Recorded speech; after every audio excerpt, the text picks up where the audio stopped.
The triage bay aboard the GSS Resolute Dawn buzzed with activity. Medics from a dozen species moved with clinical efficiency, treating the wounded from the latest skirmish on Zarnus V. The war between the United Galactic Coalition and the KRYLL Imperium had stretched into its fourth brutal year.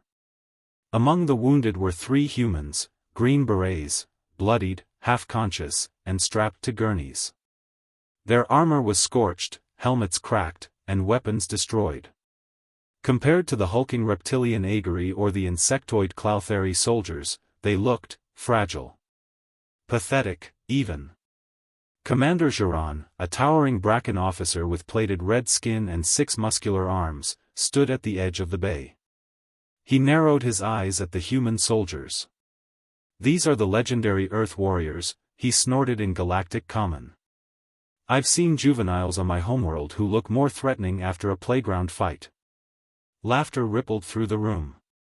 A pair of Cloutheri nurses chirped in amusement. A Remory tech leaned over and took a photo of the humans on his holopad. The atmosphere was thick with condescension.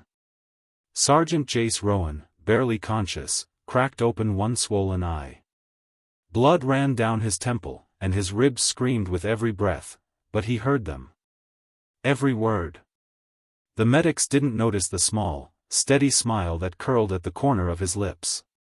4 hours later, alarms screamed through the Resolute Dawn. The lights flickered red as a KRYLL boarding party burst through the portside hull with breaching torpedoes. The outer decks fell into chaos, soldiers scrambled, engineers shouted, and panicked diplomats ran for lockdown chambers. Geron barked orders, leading his elite squad to Corridor G-17.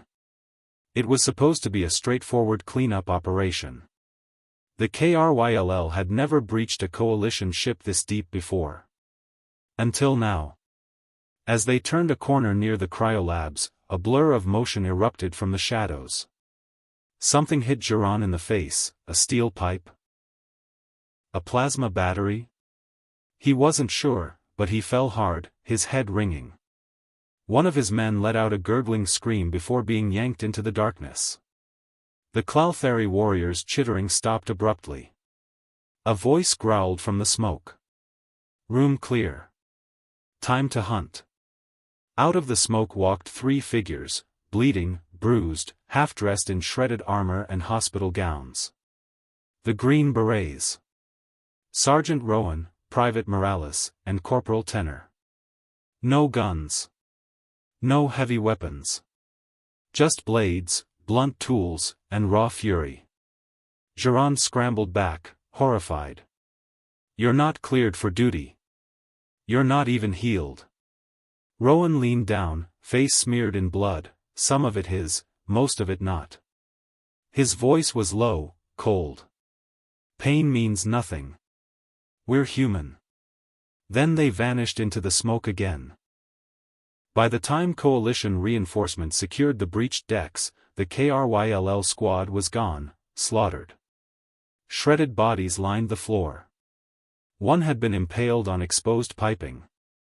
Another had his exosuit crushed inward like a tin can. The coalition soldiers stood in silence, staring at the aftermath. Corporal Dren of the Remory, who had mocked the humans earlier, swallowed hard. How did they even stand?" A medic replied softly. "They didn't wait for permission." Later, in the briefing room, Admiral Coran played the security footage. He watched as the humans, still with IVs dangling from their arms, scavenged makeshift weapons, coordinated silently with hand signals, and moved through the ship like wraiths.